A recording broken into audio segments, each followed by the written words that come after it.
Unfortunately, no one ever told us about Elliot. Bench for night. It's just like Mom. Brought to you by Robin Hood, a name you can trust. With live coverage and got just the kind of violent climax they secretly wanted. Before we get too self-righteous about this, let's admit it. If the public didn't watch, if the ratings didn't go up, stations wouldn't put on this kind of stuff. En la actualidad, la televisión ya no es un medio que comúnmente sea recordado con frecuencia. No obstante, con tantos años en los que la televisión fue el medio principal de entretenimiento, fue un hecho que dejó un largo historial de hechos en su extensa trayectoria, siempre se ha caracterizado por ver hasta dónde es capaz el entretenimiento en emisión, dejando múltiples casos, de los cuales, no todos son tan buenos de recordar.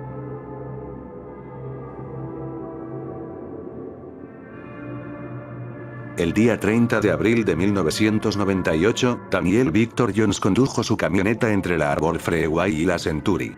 En el lugar, se bajó con una escopeta y comenzó a dar tiros a los autos que estaban pasando.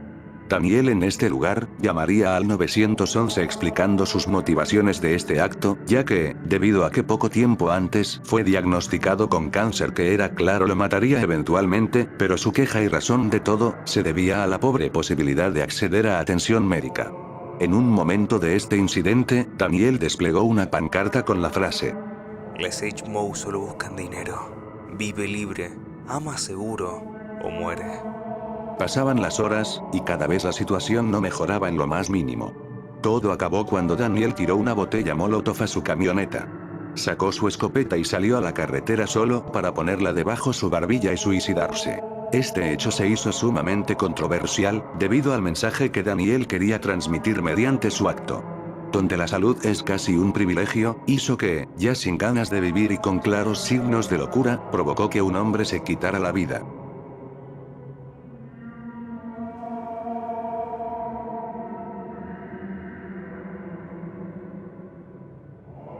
Christina Score fue un programa estadounidense lanzado en el año 2006.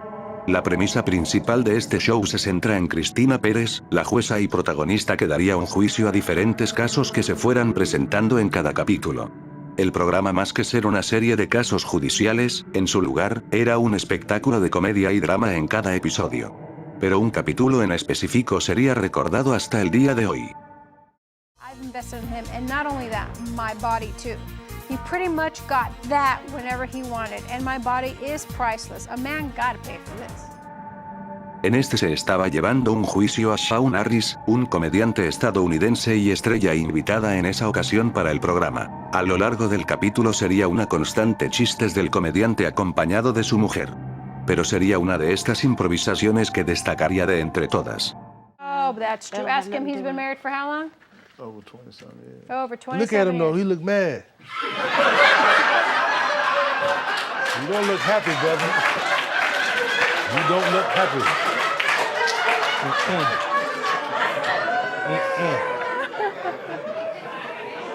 He's very happy. Okay, all right, let's get back to the claim. Con quien bromea Harris se trata de Renard Spivey, un ex alguacil y quien para el show era el guardaespaldas de Cristina Pérez. Esta broma hecha por Shawn se haría sumamente recordada y memorable por la participación de Renard, que le daría cierta popularidad hasta el año 2019 con una noticia. The Texas Sheriff's deputy has now been charged with murdering his own wife. Now he's facing justice, charged with murdering his wife. I'm just not breathing normally. Close to the accident, been shot. On the chest and arm. No, Renard y su esposa Patricia Spivey supuestamente llevaban problemas matrimoniales que llevaban a diferencias entre los dos. Fue hasta el 27 de julio, donde llevado por los celos, Renard tomaría el teléfono de su pareja en mitad de la noche, pero en respuesta, Patricia le apuntaría con un arma pidiéndole que le regresara su teléfono. Ahí se llevaría una pelea, terminando con Renard siendo encontrado con una lesión de bala en su pierna, mientras que Patricia Spivey fallecería con múltiples lesiones de bala en su cuerpo. Todo esto fue contado por Renard tras ser arrestado. Después de lo ocurrido llamaría al 911 avisando del fallecimiento de su esposa. Reynald sería puesto a juicio, siendo declarado inocente con una multa de $50,000 y prohibición de ir al funeral de su ex esposa.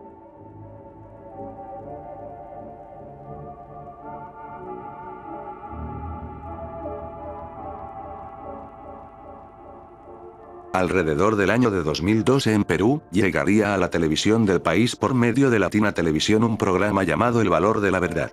Este es un programa de concursos, donde llevaban a personas quienes estuviesen dispuestas a participar y de ese modo, ganar grandes cantidades de dinero, alrededor de 50,000 soles. La idea principal y por lo que se haría conocido, sería que para ir sumando más dinero, el participante deberá contestar preguntas personales en frente de un público y algunos seres queridos, quienes presenciaran las respuestas del participante.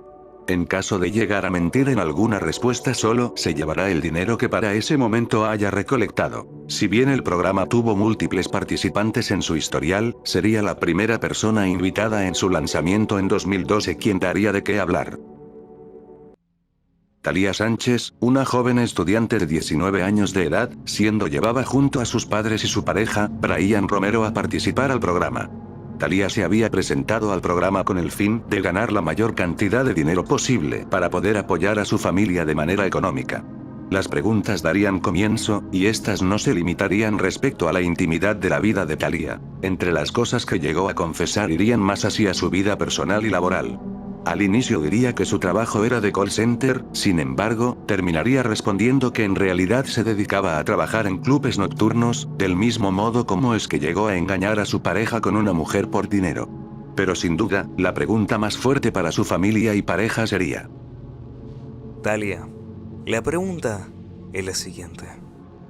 ¿Alguna vez aceptaste plata a cambio de tener relaciones sexuales? Sí. En 2 ocasiones. Y de ahí no ha vuelto ni volverá a pasar. Después de esta pregunta, Thalía preferiría retirarse con 15,000 soles. Su familia notablemente triste e impactada por todo lo que se había hablado en ese lugar. Brian se veía notablemente enojado por todo lo sucedido, y si bien, después del retiro de Thalía él había prometido de hablar luego con ella, al final ambos terminaron su relación posteriormente. Este episodio, además de dar comienzo a este programa, también le daría cierto reconocimiento a la familia, pero sobre todo a Thalía. No obstante, 2 meses después de transmitido el episodio, se daría la noticia de la desaparición de esta última de parte de sus padres. La policía halló en Jicamarca el cadáver de Ruth Thalía, la joven que hizo íntimas revelaciones en un programa de televisión. Esto fue luego que la expareja de la víctima confesara el crimen. Vamos a ver la nota. Brian Romero, en compañía de su tío Reddy Leiva, serían los que asesinaron y enterraron en un terreno a pocos metros del hogar de Thalía Sánchez su cuerpo. Estos dos, después de lo hecho en el programa, terminaron acosando a Thalía entrando a su casa hasta finalmente cometer este hecho, robando todo el dinero del concurso en el camino. Ambos fueron arrestados y llevados ante las autoridades. Se adjudicaron múltiples quejas, debido a que el programa fue señalado y acusado de haber incentivado de manera directa este hecho, aunque el programa no se vería afectado, sin dar respuesta alguna ante la muerte de Thalía.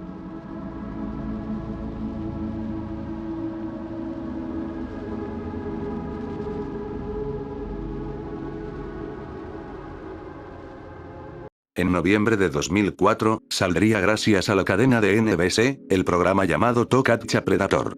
Este reality, protagonizado por Chris Hansen, en compañía de un equipo de personas, atraerían depredadores a una casa de operaciones donde los sujetos irían con la idea de tener relaciones sexuales con un menor de edad. De este modo, quedar expuestos ante cámaras como pederastas y siendo arrestados posteriormente. El programa desde su estreno fue objeto de críticas, debido a los cuestionamientos éticos y legales de esta clase de actos, aunque estas mismas críticas no tendrán mucha repercusión y se seguirá transmitiendo de igual modo. Fue hasta noviembre de 2006. Ese día el programa tenía en esta ocasión de objetivo a Louis William Conrad, un fiscal de 56 años de edad del estado de Texas. Conrad pasaría por todo el proceso, quien hablaría con un señuelo que se haría pasar por un niño de 13 años y así, que él llegara a la casa como punto de encuentro. Hello? Hey, Hey, what are you doing? nothing. What are you doing? Nothing at the moment. Okay. What are you doing? Nothing. Did you go get your other money? Yes, I did. Did you leave yet? No. You didn't leave yet? No. Are you going to come or not? Yes, I shall. Well, when are you going to come over? Well, a little later. A little later? Yeah, is that all right? Yeah, I guess. Horny boy. Pero al contrario de otras ocasiones, Conrad jamás se presentaría. Viendo esta situación, las personas detrás del programa y oficiales de policía tomaron la decisión de ir mejor a confrontarlo, pero ahora en su propia casa. Y eso hicieron. Un equipo SWAT fue llamado a la zona e irrumpieron en el hogar de Conrad. Sin embargo, cuando ellos entraron vieron a Conrad con un arma, diciéndoles a los oficiales que no les haría daño, procediendo a dispararse a sí mismo en la cabeza. Conrad sería llevado en helicóptero al hospital más cercano, pero poco tiempo después de llegar sería declarado muerto. Este hecho no solo generó una enorme indignación de los espectadores que llevaban criticando las medidas extremas del programa, sino que este hecho acarrearía una demanda a la cadena por la hermana de Conrad, quien exigió más de $105 millones a causa de la muerte y difamación de su hermano. En 2008 esta disputa legal se acabaría, tras un acuerdo jamás hablado, pero siendo declarado como amistoso entre ambas partes. Aunque esto acabase, las críticas se hicieron notorias sobre cómo el programa había causado la muerte de una persona, lo cual acarreó a que fuese cancelado poco tiempo después. It's just like Mom. Brought to you by Robin Hood, a name you can trust. Now, here's that other... En el año de 1980, saldría un programa canadiense llamado Just Like Mom, el cual era un programa de preguntas y respuestas donde madres e hijos participaban. Este tenía como idea, el ver que tanto sus hijos como sus madres coinciden entre sí. Se les realizaban preguntas que ambos participantes debían contestar y tener la misma respuesta, igual que una sección de cocina donde los hijos debían de preparar un platillo, y es tarea de sus madres adivinar cuál es el plato que hizo su hijo. El participante que tuviera más puntos, se llevaría un premio en efectivo al final de la competencia. Este programa tenía como presentador a Fergie Olver, quien era el principal y encargado de hacer las preguntas a los participantes, al igual que entretener al público. Sin embargo, estas mismas interacciones en múltiples ocasiones tendían a tornarse extrañas, debido a que Olver solía hablar con las hijas de las madres, pero en varios momentos del programa, estas se tornaban a conversaciones incómodas o subidas de tono. Estas situaciones pasaban un límite, cuando el propio Olver hacía acercamientos demasiado cercanos de los hijos, haciéndoles las preguntas y, en ciertos casos, peticiones.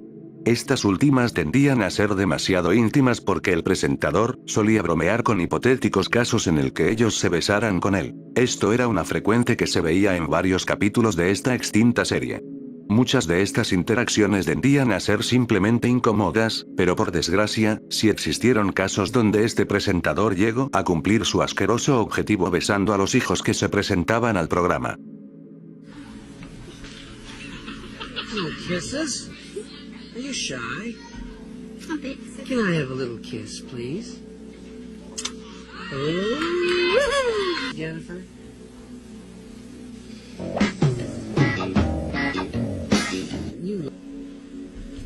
You're green. Estos actos, en lugar de ser vistos como desagradables o cuestionables, el público aplaudía o incitaba. Ni el público, ni las madres que presenciaban todo esto. El programa sería cancelado eventualmente. Al contrario, sería la ex esposa de Olver quien comentaría de pláticas de traer el programa de regreso, incluyendo a su entonces esposo de nuevo en su papel de presentador. Sin embargo, este al final no regresó y en su lugar desapareció del foco público hasta el día de hoy. Solo quedando el registro de sus actos cometidos hace años y nunca recibió una sola queja.